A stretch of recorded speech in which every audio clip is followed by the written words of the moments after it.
बिस्मिल्लाहिर्रहमानिर्रहीम अस्सलाम वालेकुम। आज हम पढ़ेंगे मेटाफिज़िकल पोइट्री, उसकी definition, theme, styles and critical debates. तो सबसे पहले हमें ये समझ लेना चाहिए कि जो मेटाफिज़िकल पोइट्री है, ये जब ये लोग शायरी कर रहे थे उस वक्त ये टर्म नहीं आई थी, बल्कि बहुत बाद में जॉन ड्राइडन ने पहली बार ये टर्म यूज़ की थी इनके लिए 1693 में। और ये कोई पूरा स्कूल ऑफ थॉट नहीं था, ना ये कोई मूवमेंट थी, जैसे कि आप आगे जाके मूवमेंट्स पढ़ेंगे और देखेंगे कि उसके अंदर बहुत से लोगों ने शायरियाँ की हैं। तो ये एक ऐसा टर्म थी जो पहले शायरी करने वाले बहुत से लोगों को एक ग्रुप में रख के उसको दी गई थी। और जॉन राइडर ने ये टर्म इसलिए यूज़ की थी कि वो कहते थे कि जो इनकी शायरी है वो अफेक्ट्स द मेटाफिज़िक्स। मेटाफिज़िक्स को हम डिस्कस कर चुके हैं कि ऐसी चीज़ जो बहुत ही फ़िलॉसफ़िकल होती है, जो नेचर से परे होती है, मावराए तबीयत जो है चीज़, ऐसी चीज़ जो फिज़िक्स से बियॉन्ड है, उसे मेटाफिज़िक्स कहते हैं। तो कहते हैं कि ये जो है ये मेटाफिज़िक्स को अफेक्ट करती है। और ये बहुत ही ज़्यादा, चूँकि इनकी फ़िलॉसफ़िकल पोइट्री है, कहने को ये लव पोइट्री करते हैं, लेकिन उस लव पोइट्री में ये इतनी फ़िलॉसफ़ी, इतनी टेक्नोलॉजी और इंटेलेक्चुअल बातें डाल देते हैं कि वो लव पोइट्री रहती नहीं है। इसलिए उन्होंने इसको, जॉन ड्राइडन ने, जो एज ऑफ ड्राइडन वाले हैं, उन्होंने मेटाफिज़िकल पोइट्स को मेटाफिज़िकल पोइट्स का नाम दिया। सैमुअल जॉनसन ने 1779 में इन पे ये क्रिटिक की थी कि heterogeneous ideas yoked by violence together, कि बिल्कुल ही मुख्तलिफ़ किस्म के आइडियाज़ को तशद्दुद के ज़रिए इकट्ठा किया जाना, बाय फ़ोर्स इकट्ठा करना। मतलब कुछ आइडियाज़ हैं, जैसे हम पहले डिस्कस कर चुके हैं क्लास में, कि वो नेचुरली एक साथ आते हैं। जैसे मून का ब्राइटनेस से ताल्लुक़ है, जब आप ये कंपेयर करते हैं कि एज़ ब्राइट एज़ मून, या हम ब्यूटी के एक सिंबल के तौर पे यूज़ करते हैं कि एज़ ब्यूटीफुल एज़ मून, या हम एज़ बिज़ी एज़ बी की बात करते हैं कि मक्खी, जो शहद की मक्खी, वो हर टाइम बिज़ी रहती है। इसलिए तो ये सिमिलर्स जो हैं, ये एक सिमिलर कॉन्टेक्स्ट से आती हैं, यानी इनका जो पीछे बैकग्राउंड थॉट है वो सेम है। जबकि अगर आप मेटाफिज़िकल पोइट्स की चीज़ें देखें, जो कि वो जिन दो चीज़ों को कंपेयर करते हैं, या जिन जिन दो चीज़ों को वो एक साथ डिस्कस करते हैं, वो ऐसा लगता है कि जैसे बाय फ़ोर्स ही इकट्ठी हैं, क्योंकि बज़ाहिर उनमें कोई भी चीज़ मुश्तरक नहीं है। तो इस चीज़ को जो जिसको जॉनसन और ड्राइडन ने क्रिटिसाइज़ किया, उसी को 1921 में टी.एस. एलियट ने, जो एक क्रिटिक हैं, उन्होंने बहुत प्रेज़ किया, क्योंकि उनका ख़्याल था कि ये चीज़ जो है, ये यूनिफ़िकेशन ऑफ सेंसिबिलिटी है। ये जो आपकी हिस्सियात हैं उनको इकट्ठा कर रही है, कि आपके जो दिमाग में सोच चल रही है और जो आपके दिल में जज़्बात हैं, वो बेसिकली आपके सेंसेस हैं। तो इनको दो अलग-अलग स्ट्रीम्स की तरह डील करने के बजाय इनको इकट्ठा लेके आ जाए, थॉट को फीलिंग के साथ मिला दिया जाए। तो जो ड्राइडन ने एतराज़ किया था कि लव पोएट्री में नेचुरल फीलिंग्स होनी चाहिए, इसमें इतनी फ़िलॉसफ़ी नहीं होनी चाहिए, इलियट ने उसको रिजेक्ट इस बेस पे किया कि ये यूनिफिकेशन ऑफ सेंसिबिलिटी है, कि इसमें थॉट फीलिंग्स के साथ मिक्स हो रही हैं। अब कुछ लोग कहते हैं कि मेटाफिजिकल पोइट्स थे, क्योंकि ये ग्रुप थे 17th सेंचुरी पोइट्स का, एक ही टाइम पे शायरी कर रहे थे, एक जैसी कर रहे थे, और उनका एक जैसा स्टाइल था और वर्ल्ड व्यू था। जो लोग इसके अगेंस्ट हैं वो कहते हैं कि नहीं, ये टर्म रेट्रोस्पेक्टिव लेबल है, लेकिन बहुत बाद में दी गई थी, और चूंकि वो एक दूसरे को से कोऑर्डिनेशन या कोलैबोरेशन करके लिख नहीं रहे थे, और एक ही किसी थीम से लिख नहीं रहे थे, और ये बहुत ही डाइवर्स ग्रुप था, इसलिए ये एक ग्रुप नहीं है। और 17th सेंचुरी में किसी ने इनको, या इन्होंने खुद को, मेटाफिजिकल पोइट नहीं कहा। हिस्टोरिकल कॉन्टेक्स्ट अगर इनकी शायरी का देखें कि क्यों ऐसी शायरी लिखी जा रही थी, तो सबसे पहले साइंस जो है वो बहुत ज़्यादा बूम कर रही थी। कोपरनिकस और जो गैलीलियो थे, उन्होंने ये साबित किया था कि अर्थ जो है वो यूनिवर्स का सेंटर नहीं है, जो कि पुराने बिब्लिकल जो रूल्स हैं उनके मुताबिक ये था कि ज़मीन जो है वो पूरी यूनिवर्स का सेंटर है, और बाकी जो सेलेस्टियल एलिमेंट्स हैं वो ज़मीन के हिसाब से एडजस्ट हैं। तो कोपरनिकस ने पहले ये कहा कि नहीं, ज़मीन सूरज के गिर्द, सूरज ज़मीन के गिर्द नहीं घूमता, ज़मीन सूरज के गिर्द घूमती है, जिस पर उसे जला दिया गया था बाकायदा। और उसके बाद गैलीलियो से भी बाकायदा चर्च ने माफ़ी मंगवाई थी, जब उसने यही बात को प्रूव करने की कोशिश की। लेकिन साइंस जो है वो आगे को एडवांस कर रही थी। फिर रिलीजन था, उसमें रिफॉर्मेशन चल रही थी, तो उसकी वजह से सिविल वॉर चल रही थी, तो एक डाउट, कन्वर्जन्स, एंग्जाइटी, ज़ाहिर सी बात है, बहुत ज़्यादा फ़िरका परस्ती हो गई है, तो उसकी वजह से शक व शुबहा जो बहुत ज़्यादा फैल गया था, परेशानी। पॉलिटिक्स में जो है वो किंग्स को क्वेश्चन किया जा रहा था कि क्या उनको डिवाइन राइट्स मिलने चाहिए या नहीं मिलने चाहिए। अगर आप इंटेलेक्चुअल कल्चर देखें तो उस वो सारी चीज़ें जो हैं वो बहुत ज़्यादा इंटेलेक्चुअल कल्चर पे इम्पैक्ट कर रही थी, जिसमें विट थी, जो कि लर्निंग और इन्वेंशन की कम्बिनेशन से बन रही थी। यानी एक तरफ नॉलेज था, दूसरा उनका नई नई ईजादात हो रही थी, नई नई चीज़ें डिस्कवर हो रही थी, तो वो उनकी जो एग्जिस्टिंग नॉलेज है उससे कंबाइन कर रही थी, और उससे लोग जो है उनकी जहानत बढ़ रही थी, उनकी जो सोचने की सलाहियत है वो बढ़ रही थी। इसलिए ये जो शायर थे मेटाफिजिकल पोइट्स, इनकी ये जो लर्निंग है, ये जो विट है, ये बहुत ज़्यादा इनकी पोइट्री में नज़र आती है। ओरिजिन ऑफ द टर्म जो है वो ड्राइडन ने 1693 में पहली बार यूज़ किया था। उनका एक ऐसे है, discourse concerning original and progress of style. उसमें वो कहते हैं डन पे कि ही अफेक्ट्स द मेटाफिजिक्स। जब वो डन की बात करते हैं कि वो फिजिक्स जो इनकी जो ज़ाहिरी दुनिया है उस पर बात नहीं कर रहे, बल्कि मेटाफिजिक्स की बात करते हैं। Not only in his satires but in his amorous verses. Amorous verses में मतलब लव पोइट्री, जहाँ where nature only should reign. यानी ड्राइडन का ख्याल है अफेक्ट्स का मतलब लव्स ही कल्टिवेट्स, या आर्टिफिशियली वो अडॉप्ट करते हैं मेटाफिजिक्स को, जॉन डन। क्योंकि मेटाफिजिक्स क्या है? एब्स्ट्रैक्ट चीज़ें, फिलोसफिकल रीजनिंग है, वो एब्स्ट्रैक्ट चीज़ें हैं। और ये जो क्रिटिसिज्म है वो ये था कि लव पोइट्री जो है उसे नेचुरल होना चाहिए, इमोशनल होना चाहिए। मोहब्बत की बातें हैं तो वो सादा, नेचुरल, इमोशनल होनी चाहिए और इतनी इंटेलेक्चुअल और आर्गुमेंटेटिव नहीं होनी चाहिए जितनी बहस वो करते हैं मेटाफिजिकल पोइट्री में। अगर आप सैमुअल जॉनसन की डेफिनेशन देखें जिसमें द मेटाफिजिकल लेबल लगाया था उन्होंने 1779 में, उन्होंने अपनी बुक जो है lives of the most eminent English poet में लिखा था कि जो मेटाफिजिकल पोइट्स थे वो मैन ऑफ लर्निंग थे, बहुत पढ़े लिखे लोग थे। अब to show their learning was their whole endeavour, इनकी मुकम्मल कोशिश थी कि वो ये किसी तरह बता सकें कि वो पढ़े लिखे लोग हैं। जैसे हमने जॉन की पोइम डिस्कस की है जिसमें हम देख रहे हैं कि दो हेमिस्फेयर्स हैं, पोल्स की बात करें, नॉर्थ पोल, साउथ पोल वगैरह की बात कर रहे हैं, तो हम देखते हैं कि वो उन चीज़ों को, उस नॉलेज को जो उन्होंने हासिल किया उसे अपनी लव पोइट्री में भी एक्सप्रेस करने की कोशिश करते हैं। और ये उनकी बड़ी मशहूर क्रिटिक है कि heterogeneous ideas yoked by violence together. तो जॉनसन आर्ग्यू करते हैं कि अनलाइक थिंग्स को हैं, सोल को कंपस से कर रहे हैं, फ्ली जो पिस्सू है उसको लव से करते हैं, तो ये नेचुरली नहीं है बल्कि बाय फोर्स आ रही हैं। अब मोहब्बत और पिस्सू में कोई चीज़ कॉमन है नहीं, अगर वो किसी तरह साबित कर देते हैं तो वो बाय वायलेंस ही है। इसी तरह सोल्स और जो लवर्स की सोल्स हैं उनमें कंपस में, प्रकार में कोई खास चीज़ कॉमन है नहीं। तो अब अगर जॉन डन ने इसको साबित किया तो बहुत बड़े आर्ग्यूमेंट्स के बाद उसने साबित किया है। जॉनसन ने प्रेज़ की थी उनकी कि लर्निंग है, उनके पास विट है, उनकी ओरिजिनलिटी है, लेकिन मसला ये कहते थे कि वो कहते थे कि इसमें लैक ऑफ नेचुरल इमोशन है, चूँकि स्ट्रेन कंसीट्स हैं, खींच तान के आप कंपैरिजन बना रहे हैं, तो उसकी वजह से एक तो ऑब्सक्योरिटी आ रही है, यानी कि क्लैरिटी नहीं है, चीज़ें क्लियर नहीं हैं। आप देखें अगर आप सिमिलर्स यूज़ करें या मेटाफर्स यूज़ करें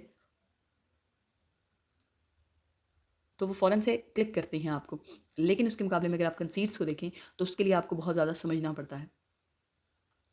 फिर बाद में आए 1921 में मॉडर्निज्म में जब टी.एस. इलियट आए तो उन्होंने जितनी क्रिटिक मेटाफिजिकल पोइट्स पे बहुत ज़्यादा क्रिटिक हुई है उनके शायरी के बाद, लेकिन जब टी.एस. इलियट आए तो उन्होंने जो बुक लिखी द मेटाफिजिकल पोइट्स पे 1921 में, उन्होंने कहा कि 17th सेंचुरी के जो शायर थे उनके पास एक ऐसा मैकेनिज्म ऑफ सेंसिबिलिटी था जो कि किसी भी काइंड के एक्सपीरियंस को एक्सप्लेन कर सकता था। यानी वो दिमाग से भी सोचते थे और वो दिल से भी सोचते थे, तो वो हर किस्म के इमोशन को वो डील कर लेते थे। उन्होंने टर्म निकाली यूनिफिकेशन ऑफ सेंसिबिलिटी, जिसका मुराद ये था कि इसमें दिल और दिमाग इकट्ठे एक पॉइंट पे हैं, थॉट एंड फीलिंग कंबाइन है, इंटेलेक्ट और इमोशन फ्यूज़ हैं, और thought is felt like the odour of rose. और जैसे गुलाब की खुशबू होती है और वो सूंघी भी जा सकती है और समझी भी जा सकती है, इसी तरह थॉट और फीलिंग जो है दो सेपरेट चीज़ें नहीं हैं बल्कि वो इंटरलिंक्ड हैं। इलियट ने जिस बात पे आर्ग्यू किया वो ये था कि dissociation of sensibility that occurred after done. वो कहते थे कि जो मिल्टन और ड्राइडन हैं उन्होंने क्या किया था 18th सेंचुरी में, उन्होंने थॉट को फीलिंग से अलग कर दिया था। यानी मिल्टन जो है ज़ाहिर नासिहाना पोइट्री करते थे, ड्राइडन भी ऐसी ही। तो उन्होंने चूँकि दिमाग अपने को ज़्यादा फोकस किया था, उन्होंने अपने जहनी सलाहियत पर ज़्यादा फोकस किया था, तो अगर उनकी आप शायरी देखें तो उसमें एक नसीहत का एलिमेंट ज़्यादा है, तो उसमें इतनी इमोशंस जो हैं वो बिल्कुल ही भी थॉट के साथ कंबाइन नहीं करती। तो इलियट ने उन लोगों को क्रिटिसाइज़ किया था जो बाद में आए थे मेटाफिजिकल पोइट्स के, और मेटाफिजिकल पोइट्स को प्रेज़ किया था। अगर आप मेटाफिजिकल पोइट्स की कोर कैरेक्टरिस्टिक्स देखें तो एक तो मेटाफिजिकल कंसीट्स हैं। कंसीट्स के बारे में हम पहले भी पढ़ चुके हैं। कंसीट्स दो बिल्कुल ऐसी चीज़ों के कंपैरिजन को कहते हैं, जैसे हम मेटाफिर और सिमिलर में करते हैं, जिनमें बज़ाहिर कोई लिंक नज़र आ नहीं सकता। तो मेटाफिजिकल कंसीट्स जो है वो आम कंसीट्स यूज़ होती है मोस्टली कि दो ऐसी चीज़ों का कंपैरिजन जिनमें लिंक नहीं है, लेकिन जो मेटाफिजिकल कंसीट्स हैं वो बहुत ही एक्सटेंडेड है, यानी ऐसी दो चीज़ें जिनका बिल्कुल ही कोई ताल्लुक नहीं, और इंटेलेक्चुअल मेटाफर है। फिर इनमें एक ड्रामेटिक कोलोकियल स्पीच है। अगर आप इनकी पोएम्स को देखें तो वो ऐसे लगेगा जैसे गुफ्तगू है, जैसे हमने द सन राइजिंग देखी, जैसे हमने द गुड मॉरो देखी, तो उसमें हमने देखा कि ऐसे जैसे कोई बात कर रहा है, और वो भी आम ज़बान में। ड्रामेटिक मोनोलॉग अमूमन एम्बेलिश लैंग्वेज में होता है, लेकिन जो इनकी ज़बान है वो ऐसे जैसे रोज़मर्रा की ज़ुबान है। उसमें फिर हमने देखा एब्रप्ट ओपनिंग देखी, इमीडिएट रेज का मतलब है कि बिल्कुल कन्वर्सेशन कहीं जैसे कोई लंबी कन्वर्सेशन चल रही है और उसके दरमियान में से पोइम शुरू हो गई है। जैसे हमने द सन राइजिंग में देखा कि वो सूरज से जब बात कर रहे हैं तो हमें जब ओपनिंग लाइन है उससे स्टार्ट होता है कि जैसे ऑलरेडी ये कन्वर्सेशन चल रही थी, हम दरमियान में एंटर हुए हैं। उसके बाद थीम्स जो हैं वो बड़ी मशहूर हैं, डेथ की है, सेक्स, रिलीजन, साइंस और पावर, यही थीम्स हैं इनकी जिन पर ये लिखते हैं। अगर आर्गुमेंटेटिव स्ट्रक्चर देखें तो पोइम्स जो हैं वो लॉजिकल प्रूफ है, बहस कर रहे हैं। यानी कि अगर आप सन राइजिंग में देखें जिसमें वो कहता है कि तुम जो यहाँ क्यों आए हो, और तुम सिर्फ यहीं चमको क्योंकि यही कमरा जो है वो पूरी कायनात है, उसको फिर वो पूरी एक लॉजिक से, आर्गुमेंट से प्रूव करते हैं कि क्यों ये कमरा पूरी कायनात है। उसके बाद पैराडॉक्स एंड आयरनी है। पैराडॉक्स और आयरनी में ये होता है कि आयरनी में आपको नज़र कुछ आ रहा है और अंदर से कुछ और है, और पैराडॉक्स में क्या है कि दो चीज़ें जो बज़ाहिर डिफरेंट लग रही हैं लेकिन बेसिकली उनका मतलब एक ही है। जैसे डेथ यू शैल डाई हम पहले पढ़ चुके हैं कि उसका क्या मतलब, दो चीज़ें हैं वो बिल्कुल लगता है आपस में अपोजिट हैं, लेकिन बाद में अगर गौर से देखा जाए तो वो सिमिलर होती हैं। तो ये पैराडॉक्स जो है ये भी मेटाफिजिकल पोइट्री का एक अहम एलिमेंट है। तो ये 6 कैरेक्टरिस्टिक्स जो हैं ये लाजमी हर मेटाफिजिकल पोइट्स में पाई जाती हैं। अगर हम पहले फीचर को देखें, एक्सटेंडेड, एलेबोरेट और इंटेलेक्चुअल किस्म के मेटाफर है जो कि अनलाइक थिंग्स को, जैसे माई लव इज़ अ रोज़, ठीक है ना, ऑर्डिनरी मेटाफर है कि मोहब्बत फूल की तरह है। लेकिन अगर आप मेटाफिजिकल कंसीट देखें तो लवर्स जो हैं उनको ड्रिफ्टिंग कंपास से कंपेयर किया गया है। जैसे प्रकार है ना, उसका एक नुक्कड़ एक जगह पे टिकी होती है और दूसरी घूम रही होती है, तो उसमें दो लवर्स को जो प्रकार की दो स्ट्रैंड्स हैं उनसे कंपेयर किया गया है। अब माई लव इज़ अ रोज़ में वन पॉइंट ऑफ सिमिलैरिटी है, यानी एक चीज़ है जो कॉमन होगी, जबकि लवर्स और कंपास में सिर्फ एक चीज़ कॉमन नहीं होगी बल्कि बहुत से चीज़ें कॉमन वो साबित करेंगे। अब वो इमोशन की बेस पे है और ये क्या है कि उसने अपने इंटेलेक्ट पे, अपने जहन से उसने ये सोचा है कि इन दो चीज़ों को भी कंपेयर किया जा सकता है। ये ब्रीफ होता है, जबकि मेटाफिजिकल कंसीट एक्सटेंडेड होती है, उसको मजीद डिस्कस करते रहते हैं कि कंपास और लवर्स में क्या क्या चीज़ कॉमन आ सकती है। हेट्रोजेनियस क्यों है? क्योंकि जो चीज़ें कंपेयर की जा सकती हैं, जैसे कि लव को ज्योमेट्री से या सिडक्शन को फ्ली से, ये बिल्कुल ही डिफरेंट डोमेन्स ऑफ एक्सपीरियंस से है। उसके बाद अगर हम फीचर 3 देखें तो इन मीडियस रेस है, सॉरी फीचर 2 देखें तो वो है पैराडॉक्स। पैराडॉक्स क्या है? एक ऐसी स्टेटमेंट जो कि देखने में लगती है कि आप दो मुख्तलिफ बातें कर रहे हैं, लेकिन अगर गौर से देखा जाए तो एक डीपर ट्रूथ है। जैसे कि पैराडॉक्स है death you shall die. Donne ने होली सॉनेट 10 में लिखा था कि डेथ जो है वो जब रिसरेक्शन होगी, जब हज़रत ईसा दोबारा आएंगे तो क्या होगा? मौत मर जाएगी एक किस्म की। To be free I must be imprison. आज़ाद होने के लिए मुझे कैद होना ज़रूरी है। अब देखने में ये पैराडॉक्स है कि आज़ाद होने के लिए कैद कैसे होंगे, लेकिन अगर आप देखें तो फ्रीडम जो है वो comes through surrender to God आती है, यानी अगर आप खुदा की कैद में अपने नफ्स को दे दें तो आपकी असल हकीकी आज़ादी वहीं से आएगी।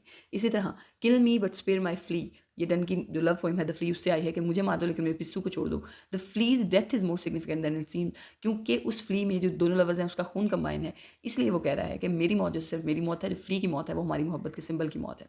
तो पैराडॉक्स मेटाफिजिकल पोइट्री में क्यों होती है? क्योंकि रिलीजियस और फिलोसफिकल जो कॉन्ट्रडिक्शंस हैं उनको डील करती है, मोर्टैलिटी और इमोर्टैलिटी को, सीक्रेट चीज़ों की, प्रोफेन चीज़ों के साथ, बॉडी और सोल में जो कॉन्ट्रडिक्शन है उनको शो करती है। इसलिए दो कॉन्ट्रडिक्टरी चीज़ों को इकट्ठा डाला गया है पैराडॉक्स में।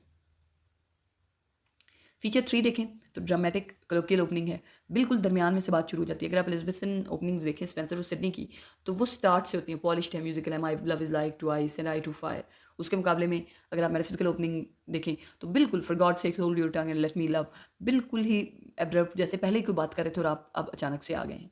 Loving in truth and fain in verse my love to show.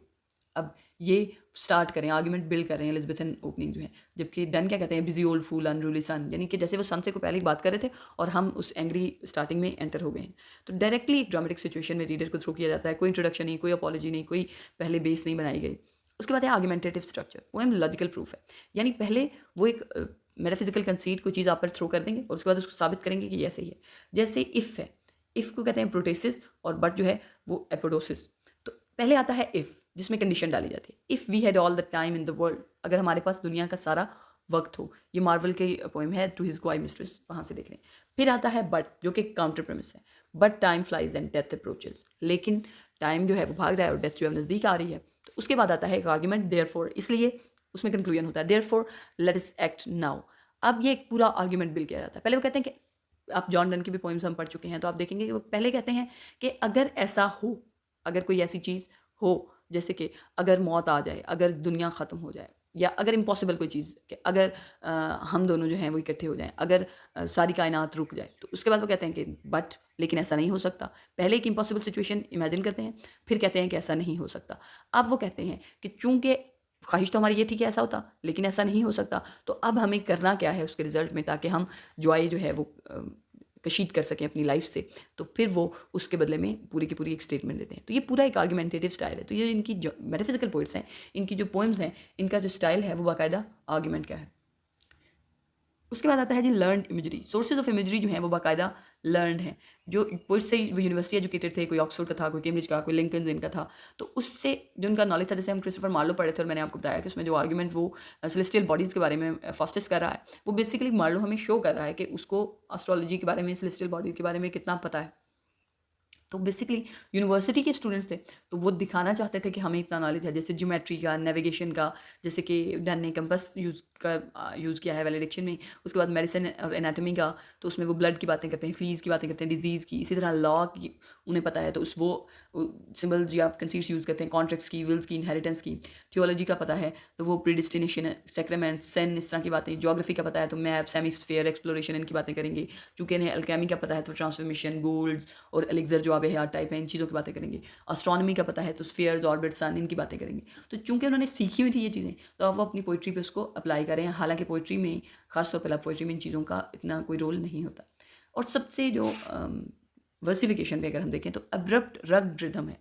अगर आप एलिजाबेथन को देखें तो स्मूथ इयम्बिक पेंटामीटर है, लेकिन अगर आप मेटाफिजिकल डन को देखें तो बड़ी ही इरेगुलर स्ट्रेसेस हैं, पता नहीं चल रहा कि कहाँ पे शुरू हो रहा है कहाँ पे खत्म हो रहा है। राइमिंग भी अगर देखें एलिजाबेथन की तो रेगुलर होती है, इसके मुकाबले में मेटाफिजिकल जो उनके फॉरन बात थी उसमें आप रन ऑन लाइन्स हैं, सीरा हैं, एब्रप्ट स्टॉप्स हैं। और अगर म्यूजिकल क्वालिटी देखें तो स्पीच लाइक है, जैसे समटाइम्स हार्श हो जाती है। जो एलिजाबेथन्स हैं वो बहुत ही म्यूजिकल बात करते हैं, और जो मेटाफिजिकल्स हैं वो बिल्कुल जैसे बात कर रहे हैं, सादा बात कर रहे हैं, कोई नज़मियत नहीं है उसमें। अगर आप डन के रिथम को देखें, mark but this flea and mark in this how little that which do deniest me is. अब आप अगर देखेंगे जो रिदम है वो थॉट को मिमिक कर रहा है, हेजिटेट कर रहा है, बीच में रुक रहा है, आर्ग्यू कर रहा है, वापस सोच रहा है। तो अगर आप इसको पढ़ के देखेंगे तो आपको लगेगा कि जैसे कोई बात इंसान जो है वो स्पीच कर रहा है और ख़ुद से वो बात कर रहा है, इंस्टेड कि वो कोई नज़म गुनगुना रहा है। मेजर थीम्स इनकी जो हैं वो लव है, डेथ है, रिलीजन है, टाइम है, बॉडी वर्सेस सोल है, पावर है, नॉलेज है। अगर आप लव को देखें तो ये सबसे डोमिनेंट थीम है। सिडक्शन बरकरार रहे हैं, आर्गुमेंटेटिव है, सिडक्शन की विटी है और समटाइम्स सिनिकल भी होती है, तंज भी आ जाता है उसमें, बहस भी आ जाती है उसमें, उसमें मज़ा आता है। जैसे डन का द फ्ली देख लें। उसके बाद म्यूचुअलिटी, जाहिर सी बात है दो लोगों से मोहब्बत की पार्टनरशिप बनती है तो इक्वल पार्टनरशिप और स्पिरिचुअल यूनियन की बात हो रही है डन के वैलिडेशन में। फिर एक डिवाइन लव भी है, लव का एक बहुत इंपॉर्टेंट है, जैसे गॉड एज ए लवर है और सोल एज बिलव्ड है, जैसे डन की होली सॉनेट्स हैं या हर्बर्ट की है। वोकैबुलरी सेम है, मिस्ट्रेस के लिए भी वही वोकैबुलरी यूज़ करते हैं जो कि गॉड के लिए, डिज़ायर, कंक्वेस्ट, रेविशमेंट, यानी उन्होंने खुदा को महबूब के तौर पे पेश किया। अगर आप सूफ़ी पोइट्री हमारी देखें तो उसमें भी खुदा को के लिए वही लैंग्वेज इस्तेमाल की गई है जो महबूब के लिए इस्तेमाल की जाती है। इसी तरह दूसरा जो एक बहुत इंपॉर्टेंट थीम है इनकी वो डेथ और मोर्टेलिटी है, फना है। तो पोस्चर इनकी क्या है, कभी ये बिल्कुल डिफाइंड हो जाते हैं, बिल्कुल contemptuous, मॉकिंग, death B not proud, यानी ज़्यादा खुश होने की ज़रूरत नहीं है, और कभी बिल्कुल रिज़ाइन हो जाते हैं, मेलंकली, एक्सेप्टिंग, संजीदगी से। अगर आप हर्बर्ट की डेथ पोइम देखें तो वो बिल्कुल ही संजीदगी वाली है। और इसकी जो अहम इस पर इम्पैक्ट है वो रेनाइसा के ह्यूमनिज़म का है। ह्यूमनिज़म चूँकि इंसान के वजूद पर थी तो जाहिर सी बात है कि उनको लगता था कि डेथ जो है वो फना है, किस्म की एनिहिलेशन है, ख़त्म हो जाएगी हर चीज़। अब चूंकि मेटाफिजिकल पोइट्स जो हैं वो एक तरफ तो डिवाउट क्रिश्चियंस हैं, जैसे कि डन जो बाकायदा पादरी हैं, और दूसरी तरफ एक न्यू साइंस आ रही है कि death as a biological fact है, वो भी आ रहा है कि मौत बायोलॉजिकली क्या होती है। तो जो मेटाफिजिकल पोइट्स हैं जो कि वो पढ़े लिखे हैं, दीनी लिहाज से भी दुनियावी लिहाज से भी, तो वो दोनों सूरतों में देख रहे हैं। तो कभी तो वो डेथ को फिलोसफिकली डील करते हैं कि जो ज़िंदगी मौत है वो फ़ना नहीं है, लेकिन अगर वो बायोलॉजिकली देखें तो वो कहते हैं कि वाकई डेथ जो है वो खात्मा है। तो वो इसलिए उनके मूड जो हैं वो शिफ्ट होते रहते हैं। रिलीजन एंड डाउट, एक तो डिवोशनल कंफर्ट नहीं है, यानी बिल्कुल ही कोई सरेंडर नहीं किया हुआ, हालांकि बहुत मजहबी लोग हैं मेटाफिजिकल पोइट, बल्कि एक स्पिरिचुअल क्राइसिस दिखाया गया है। यानी एक, अगर आप डन की डिवाइन पोइम्स, जो कि वेरी सैड, मुझे देख के पता चला कि जीसी के सिलेबस में जॉन डन की डिवाइन पोइम्स नहीं हैं, जो कि बहुत ही कमाल की पोइम्स हैं, आपको पढ़नी चाहिए। जो डिवाइन पोइम्स अगर आप देखें तो आप देखेंगे कि वो कोई हमदिया या वो नातिया टच नहीं है जिसमें सिर्फ तारीफ़ है और सिर्फ प्रेज़ है और सिर्फ एक सबमिशन है, बल्कि वो एक एग्नी, जो एक आम इंसान की, एक आम ख़ताकार इंसान का जो खुदा से ताल्लुक़ है उसको दिखाया गया है। और उसकी जितनी भी परेशानियां हैं एक आम इंसान की, कोई बहुत आलिम फादिल खुदा से बात नहीं करे, बल्कि एक आम इंसान जैसे कि खुदा से बात करता है, खुदा से अपने ज़ाती ख़यालात शेयर करता है, वैसे की बातें हैं। जैसे कि अनवर्दीनेस वो दिखा रहे हैं कि आई एम अ सिनर, मैं गुनाहगार हूँ। उसके बाद डाउट है, जो कि एक आम इंसान कहता है कि खुदा मुझे सुनता क्यों नहीं है। उसके बाद फियर ऑफ डेमनेशन है कि चूँकि अजाब कर रहा है तो कहते हैं बेटर माई हार्ट, मेरा दिल जो है मैं पुर्जे पुर्जे कर दूँ। और अगर ग्रेस का देखें, पैराडॉक्स है, freedom through slavery to God, यानी ग्रेस की पैराडॉक्स है कि इज़्ज़त किस में है, खुदा के आगे झुक जाने में। अब देखिए इज़्ज़त का झुक जाने से ताल्लुक़ नहीं है, लेकिन खुदा के आगे झुक जाना जो है वो अल्टीमेट इज़्ज़त है। वो एक सजदा जिसे तू गरां समझता है, हज़ार सजदों से देता है आदमी को निजात। तो ये एक जो पैराडॉक्स है कि अगर आपने सबमिशन ही कबूल करनी है, अगर आपने ग़ुलामी ही कबूल करनी है तो खुदा की ग़ुलामी कबूल करें, क्योंकि वो आपको बाकी चीज़ों से आज़ादी दे जाती है। और इसमें स्पीकर स्ट्रगल करता है, कोई ईजी कंसोलेशन नहीं है, कोई बहुत ही फ्लावरी हेवन, जन्नत और प्यारी प्यारी बातें नहीं की हुई, बल्कि एक आम आदमी की जो स्ट्रगल है वो दिखाई गई है। उसके बाद आता है एक टाइम और कार्पे टाइम। कार्पे टाइम का मतलब होता है सीज द डे, ये एक टर्म है जो यूज़ हुई थी और ये पहले से मौजूद थी, लेकिन इसको इतने जो है ना स्ट्रॉन्ग तरीके से यूज़ नहीं। कार्पे टाइम का मतलब है कि आप जो वक्त आपके हाथ में है, जो लम्हा है, उसको पकड़ लें, उसको जाने ना दें। जो वक्त आपके हाथ में है, जो चीज़ आपके कंट्रोल में है, उसको पकड़ लें और इसी वक्त एक्ट करें, दूसरे टाइम का इंतजार नहीं करें। कल क्या होगा, वो जो आपने आजकल रील चली हुई कि बाद में ये हो जाता है, बाद में वो हो जाता है, तो बाद में मत देखें, अभी देखें। तो प्रीमाइस 1 है कि टाइम इज़ शॉर्ट है, प्रीमाइस 2 है डेथ इज़ सर्टेन है, वक्त कम है आपके पास, मौत ने आ जाना है। इसलिए जो भी कोई ज़िंदगी है, आपने मोहब्बत करनी है, एंजॉय करना है, आपने खुदा के आगे सबमिट करना है, आपने जो भी कुछ करना है वो अभी करें, क्योंकि ये जो वक्त है, लम्हा मौजूद है, ये आपके हाथ से फिसलता बढ़ता जा रहा है। इसको बड़ा ही एक्सप्लिसिट बनाया गया है। इससे पहले काफ़ी टाइम यूज़ हुआ था शायरी में, लेकिन वो इम्प्लिसिट होता था कि वो कहते थे कि ठीक है देखें, हाल पे तवज्जो दें, हाल पे। लेकिन इसमें बहुत ज़्यादा जोर दिया है। जैसे मार्वल कहता है अपनी थ्री पार्ट सिलोजिज्म में कि अगर ऐसा हो गया, अगर सारी दुनिया जो है वो रुक जाए, लेकिन क्या है कि दुनिया जो है वो फ़ानी है, इसलिए हमें अभी मोहब्बत करनी है। तो इस तरह के बहुत से आर्गूमेंट उन्होंने किए थे कि वक्त जो है, अच्छी बात तो ये थी कि रुक जाता, लेकिन चूंकि ये नहीं रुकता और मौत भी जो है वो आने ही वाली है और दुनिया जो है वो फ़ानी है, इसलिए हमें जो करना है वो अभी करना है। अगर आप स्टाइलिस्टिक पैटर्न्स देखें तो कंसीट है। कंसीट यूज़ होती है, एक्सटेंडेड और लर्न मेटाफर है। और क्यों यूज़ होती है? ताकि इंटेलेक्चुअली सरप्राइज हो। आप हैरान होते हैं जब नज़म पढ़ते हैं कि जिसको दो हेमिस्फेयर से कंपेयर कर रहे हैं कि मैं और तुम दो हेमिस्फेयर हैं, हम दोनों मिलकर मुकम्मल दुनिया बनाते हैं, इसलिए अगर सूरज सिर्फ हमारे कमरे पर चमकेगा तो वो पूरी दुनिया पर चमक रहा है। तो आप इंटेलेक्चुअली सरप्राइज होते हैं। उसके बाद पैराडॉक्स है, जिससे सेल्फ कॉन्ट्रडिक्टरी ट्रूथ आता है कि डेथ यू शैल डाई, मर जाओ मौत। तो अब देखने में है कि मौत कैसे मरेगी, लेकिन जब आप उसको एक्सपेक्टेशन देखते हैं, आपकी अपनी एक्सपेक्टेशन ये थी कि ये होना चाहिए, लेकिन फिर वो आपको एक्सप्लेन करते हैं तो आपकी एक्सपेक्टेशन डिसरप्ट होती है। ड्रामेटिक ओपनिंग होती है, उससे क्या होता है, इमीडिएट रेस चूंकि है तो उससे होता क्या है कि आप फौरन ही आर्गूमेंट से इंगेज कर जाते हैं। आपको कोई बड़ी लंबी चौड़ी तमहीद की ज़रूरत नहीं है। आर्गूमेंट का सिलोजिस्टिक लॉजिक है, यानी पहले वो कहते हैं अगर ऐसा हो, फिर वो कहते हैं लेकिन ऐसा नहीं हो सकता इसलिए ऐसा करें। तो उसमें क्या होता है कि आप डिस्क्राइब नहीं करें, बल्कि वो आपको कन्विंस कर रहे हैं कि होता तो ये तो अच्छी बात थी, लेकिन ऐसा होता नहीं है, तो अब हम ये करेंगे। कलॉकियल डिक्शन है, स्पीच लाइक लैंग्वेज है। अब चूंकि स्पीच लाइक लैंग्वेज है तो उसमें दो बातें आती हैं, एक इंटीमेसी यानी क्लोजनेस शो होती है, और एक अर्जेंसी यानी फॉरन आपको बात जो है वो आप उससे इंगेज होते हैं। रग रिदम है, चूंकि इरेगुलर स्ट्रेस है, इंजैममेंट है, कोई प्रॉपर स्ट्रक्चर नहीं है, तो उससे आपको थॉट की रियलिटी का पता चलता है, लगता है बाकायदा कि जैसे वाकई हकीकत में कोई इंसान सोच रहा है। विट जो है वो ब्लास्फेमस है, क्योंकि सेक्रेड चीज़ों को प्रोफेन चीज़ों के लिए, यानी ऐसी चीज़ें जो पाक हैं उनको आम फजूल चीज़ों के लिए इस्तेमाल होती हैं। उससे क्या होता है कि एक तो शौक पैदा होता है, जब आप वो जो बातें वो अपनी मिस्ट्रेस के लिए करें वही बातें आप खुदा के लिए भी करेंगे, तो उससे एक शौक पैदा होता है, और उससे जो दोनों डोमेन्स हैं दीन और दुनिया की, वो आपको मिलती हुई दिखाई देती है। जॉन डन जो हैं वो बड़े मशहूर हैं। इसके हमने चूँकि अलग से जॉन डन को पढ़ना है, इसलिए इसको इतनी डिटेल में नहीं जाते। शुरू में कैथलिक थे, बाद में एंग्लिकन हुए, लॉ के स्टूडेंट थे, बाद में सेंट पॉल के डीन बने, सीक्रेट मैरिज की जिसकी वजह से प्रिजन भी हुई, बाद में उनकी बीवी की डेथ हो गई, आखिरी उम्र में लिविंग विडोअर बने। शुरू में उन्होंने एरोटिक पोइट्री की लिखी और आखिर में वो खुदा की तरफ माइल कर दी, और वो उसी वॉइस में यूज़ करते हैं। उन्होंने अपना पैटर्न चेंज नहीं किया, पहले जिससे अपनी महबूबा को मुखातिब करते थे उसी स्टाइल में वो खुदा को मुखातिब करते हैं। जॉर्ज हर्बर्ट जो है 1593 से 1633 तक थे, ये डिवोशनल आर्किटेक्ट थे, और इनमें एग्रेसिव विट डॉन में पाई जाती है। इनकी बड़ी ही क्वाइट इंट्रोस्पेक्टिव सी है। वो ब्लास्फेमस पैराडॉक्सेस यूज़ करते हैं, ये बिल्कुल प्लेन डोमेस्टिक इमेजेस यूज़ करते हैं। डन का स्पीकर जो है वो खुदा से आर्ग्यू करता है, हर्बर्ट का स्पीकर जो है वो खुदा की मानता है। उनके रफ रिथम्स हैं, तो इनके म्यूजिकल पैटर्न वर्स हैं, उनकी बड़ी मशहूर एक कलेक्शन है द टेम्पल, और ये वो सही शायरी, अकीदत वाली शायरी करते हैं। उसके बाद आते हैं एंड्रयू मार्वल, जो पॉलिटिकल विट है, इनका जो मेन आर्गूमेंट है वो पॉलिटिक्स है। ये क्रॉमवेल के वार्ड के ट्यूटर थे, और ये एमपी थे, और इन्होंने सटायर्स और लिरिक्स लिखे, मेंबर ऑफ पार्लियामेंट थे। पेस्टोरल पोइट्री को वो इंटेलेक्चुअल आर्गूमेंट से मिलाते हैं, जैसे टू हिज क्वाई मिस्ट्रेस की मशहूर पोइम है, जहाँ पे उन्होंने सिलोजिज्म यूज़ किया, जहाँ के हमने पढ़ लिया है कि अगर हमारे पास सारा टाइम होता, लेकिन टाइम जो है वो कम हो रहा है, तो इसलिए अब हम अपनी ज़िंदगी से खुशी और जो मज़ा है वो निकालेंगे, क्योंकि हमारे पास वक्त कम है। उसके बाद रिचर्ड क्रेशॉ हैं, जो बरोक मिस्टिक हैं, ये एंजलिकन थे और बाद में कैथलिक हुए। अब हम पहले रिफॉर्मेशन में पढ़ चुके हैं कि कैथलिक्स के खिलाफ एक शदीद सेंटिमेंट था इंग्लैंड में, जिसकी वजह से उनके लिए हालात साजगार नहीं थे, और शायद यही वजह थी कि जॉन डन जो कि पहले कैथलिक थे वो बाद में एंजलिकन हो गए थे। ये जो हैं जब पहले एंजलिकन हुए और उसके बाद में कैथलिक हुए, बिल्कुल दुनिया के उलट चल रहे हैं, तो इनको इटली भागना पड़ा। और ये स्पेनिश मिस्टिसिज्म जो सूफीज़म है उसके लिए, और वहाँ से उन्होंने इटालियन रॉक आर्ट लिखा। इनकी स्टाइल जो है वो सेंशुअस है, एक्सटेटिक है, और बाज़ औक़ात शॉकिंग भी होता है। इनकी की पोइम है फ्लेमिंग हार्ट, जो सेंट टेरेसा आई थी, टेरेसा ऑफ एविला, ये कैथलिक एक सेंट हैं। वो इनको एक विजन आया था जिसमें एक एंजल जो है उनके हार्ट को गोल्डन एरो के साथ pierce करता है, उसको चबो देता है, और यहाँ पे क्रेशा जो हैं वो एरोटिक एक्सटेसी को रिलीजियस डिफ्यूजन के साथ मिलाते हैं, यानी एरोटिक पोइट्री को मजहबी के साथ मिलाते हैं। और उनकी एग्जाम्पल लाइन है वो sweet incentry, show here the art upon this carcass of a hard cold heart.